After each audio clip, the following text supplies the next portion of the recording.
Dry season सुरु भएको छ।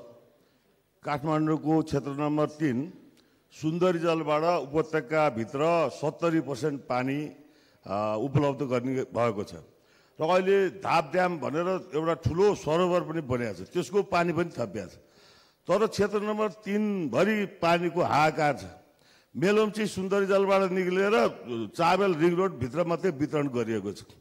म आज सभामुख ज्यू मार्फत त्यो मेलम्चीको पानी हालेर क्षेत्र नम्बर 3 भरिका जनताले खाने व्यवस्था मिलाउनको लागि मैले हार्दिक अपिल गर्न चाहन्छु र यो ड्राई सिजनमा सुन्दरी जलदेखि बौद्धसम्मका जनताले जताततै गुनासो गर्ने गरेका छन्, पानी आएन। त्यहाँ चाबीको व्यवस्था छ तर सिस्टम नभएको कारणले कतै पानी आउने कतै नआउने हाहाकार बनाउने काम भएको छ। सम्बन्धित निकायको ध्यान आकर्षण गर्न चाहन्छु। चाँडै भन्दा